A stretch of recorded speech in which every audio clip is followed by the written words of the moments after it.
Hello hello hello जी सभी को। कैसे हो यारो? उम्मीद करता हूँ खुश होगे। तो आज आप और मैं चलते हैं अयोध्या और शुरू करते हैं इस आज की कहानी के सफ़र को। भाई सबसे पहले तो मुझे ये बता दो कमेंट्स में कि कौन कौन अयोध्या जा चुके हैं, क्योंकि मैं तो भाई पर्सनली जा चुका हूँ और अयोध्या बहुत ही खूबसूरत बन चुका है। और जो जो मेरे दोस्त यार नहीं गए अब तक, भाई ज़रूर जाओ। तो चलिए शुरू करते हैं। अयोध्या का संपूर्ण इतिहास एक ऐसी रोचक कहानी है जो समय के पन्नों में आस्था, संघर्ष, वैभव और पुनर्जन्म की गाथा को समेटे हुए है। यह नगरी जो सरयू नदी के किनारे बसी है, केवल एक स्थान नहीं बल्कि भारत की आत्मा का प्रतीक है। आइए इस कहानी को एक रोमांचक यात्रा के रूप में शुरू करते हैं, जिसमें हम प्राचीन काल से लेकर आज तक के अयोध्या को देखेंगे। स्वर्ग से उतरी नगरी की कहानी शुरू होती है उस समय से जब धरती पर मानव सभ्यता अपने पहले कदम रख रही थी। एक दिन सूर्यवंश के आदि पुरुष मनु ने सरयू नदी के तट पर एक ऐसी नगरी बसाने का सपना देखा जो स्वर्ग से कम न हो। उन्होंने इसे नाम दिया अयोध्या, जिसका अर्थ है जिसे युद्ध से जीता ना जा सके। यह नगरी इतनी सुंदर थी कि वाल्मीकि जी ने अपनी रामायण में लिखा, अयोध्या में सोने चांदी के महल थे, रास्ते चौड़ी और स्वच्छ थीं और हर ओर सुख समृद्धि की बहार थी। यहाँ सूर्यवंशी राजा इक्ष्वाकु का शासन था, जिनके वंश में आगे चलकर राजा दशरथ पैदा हुए।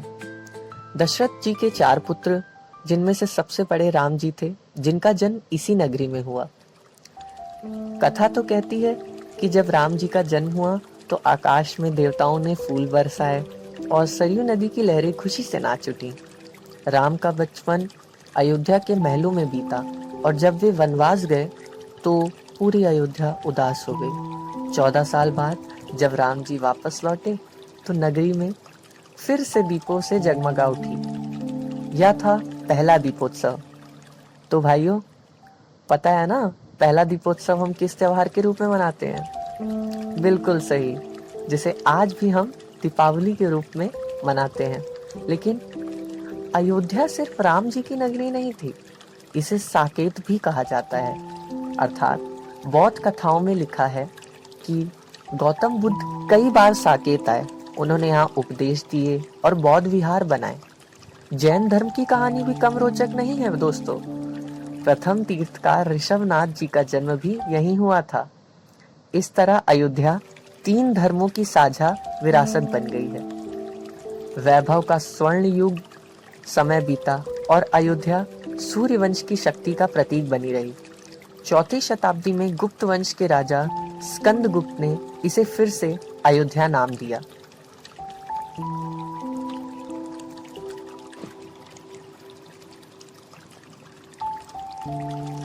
उस समय यह नगरी कला, संस्कृति और व्यापार का केंद्र थी। कवि कालिदास ने रघुवंश में लिखा, अयोध्या की गलियों में संगीत गूंजता है और मंदिरों की घंटियां आकाश को छूती थी। गुप्त काल में बने मंदिरों और महलों के अवशेष आज भी पुरातत्वविदों को आश्चर्य में डालते हैं। लेकिन हर सुनहरे युग की तरह अयोध्या का वैभव भी काल के थपेड़ों से नहीं बच सका। जब मध्यकाल आया तो विदेशी आक्रमणकारियों ने इस नगरी की शांति भंग कर दी। फिर भी अयोध्या की आत्मा कभी नहीं मरी। लोग चुपचाप सरयू के घाटों पर दीप जलाते और राम के नाम का जाप करते। एक नया मोड़ कहानी में अब एक नया अध्याय शुरू होता है।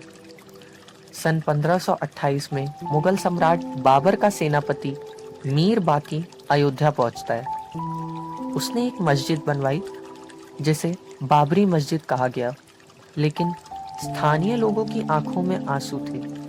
वे कहते थे कि यह मस्जिद राम के जन्म स्थान पर बने मंदिर को तोड़कर बनाई गई थी। यह कहानी पीढ़ियों तक चली और अयोध्या के दिल में एक टीस बनकर रह गई। मुगल काल में भी अयोध्या तीर्थ बनी रही।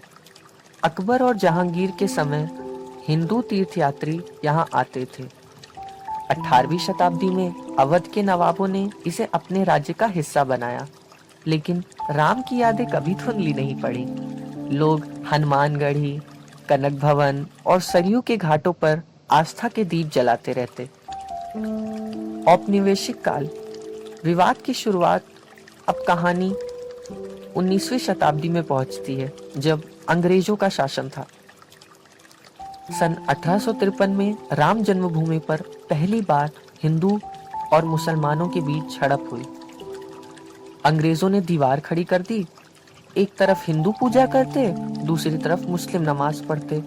लेकिन यह शांति ज्यादा दिन नहीं टिकी। 1949 में एक रात कुछ लोग चुपके से मस्जिद में घुसे और राम की मूर्तियां रख दी।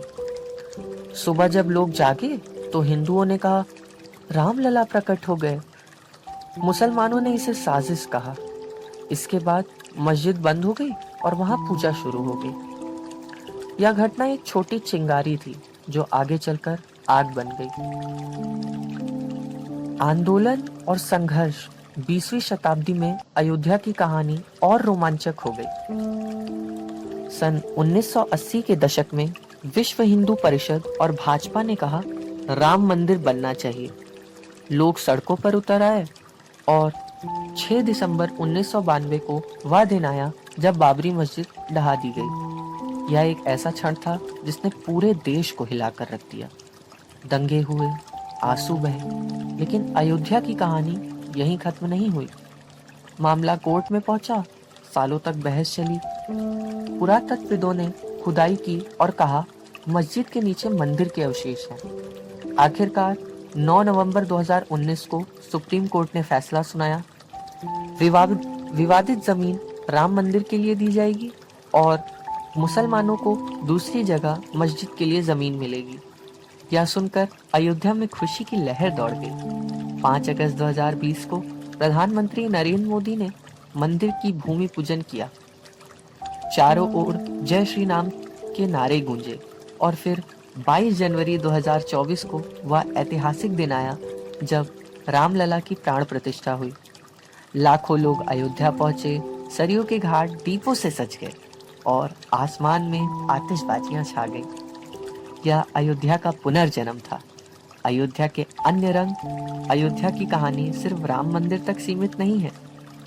हनुमानगढ़ी की सीढ़ियों पर भक्तों की भीड़, कनक भवन में सोने चांदी की चमक और नागेश्वर नाथ मंदिर की शांत घंटियां, ये सब इस नगरी की आत्मा है। राम की पैड़ी पर जलते दीप और गुप्तार घाट की रहस्यमयी शांति अयोध्या को और खास बनाते हैं। एक बार मणि पर्वत पर चढ़कर देखिए, वहां से अयोध्या का नजारा ऐसा लगता है मानो स्वर्ग धरती पर उतर आया हो। तुलसीदास ने यहीं बैठकर रामचरितमानस लिखा था। हर घाट, हर मंदिर अपनी कहानी कहता है। आज की अयोध्या एक नई शुरुआत। आज की अयोध्या बदल रही है। चौड़ी सड़कें, चमचमाता हवाई अड्डा और रेलवे स्टेशन इसे आधुनिक बना रहे हैं। 2023 में दिवाली पर 22 लाख, जी हाँ 22 लाख दीप जलाकर अयोध्या ने दुनिया को दिखा दिया कि उसका वैभव अभी भी जिंदा है। पर्यटक और तीर्थयात्री दूर दूर से आते और सरयू के किनारे हर शाम आरती की गूंज सुनाई देती है। अंत में अयोध्या की कहानी खत्म नहीं होती। यह एक ऐसी नगरी है जो हर युग में नई सांस लेती है। प्राचीन साकेत से लेकर राम की अयोध्या तक यह आस्था और इतिहास का संगम है। कभी यह स्वर्ग की तरह चमकी, कभी संघर्ष की आग में जली और आज फिर से अपने पूरे वैभव के साथ खड़ी।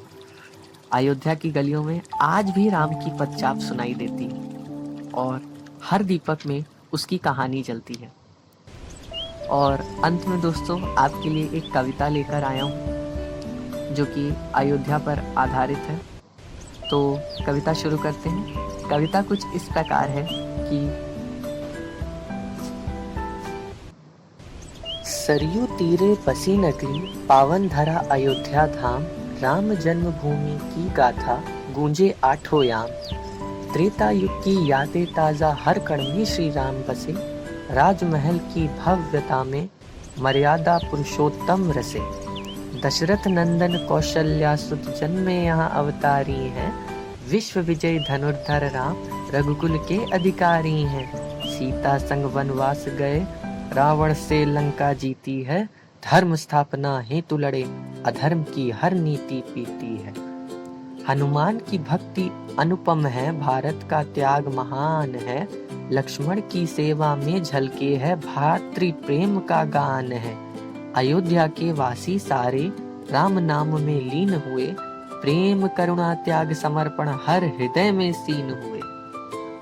मंदिर की घंटियां बजती आरती की मधुर ध्वनि।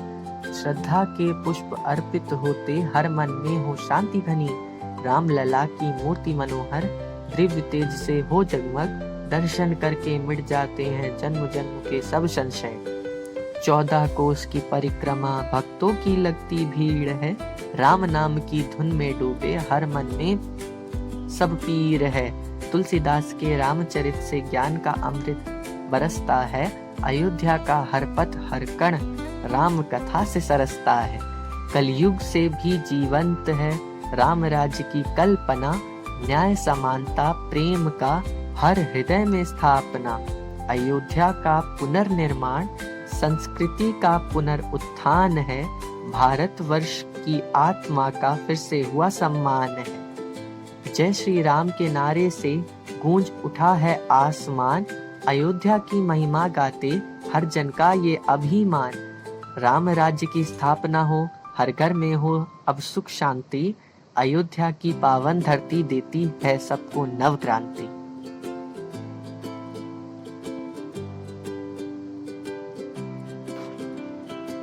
तो भाइयों और मेरी प्यारी प्यारी बहनों, कहानी अगर अच्छी लगी हो तो please like share comment subscribe, और अगर अच्छी ना लगी हो तो माफ़ी, और कमेंट सेक्शन में ज़रूर बताइए कि क्या बेहतर कर सकता हूँ आपके लिए। चलिए आज के लिए इतना ही। Okay bye and stay happy.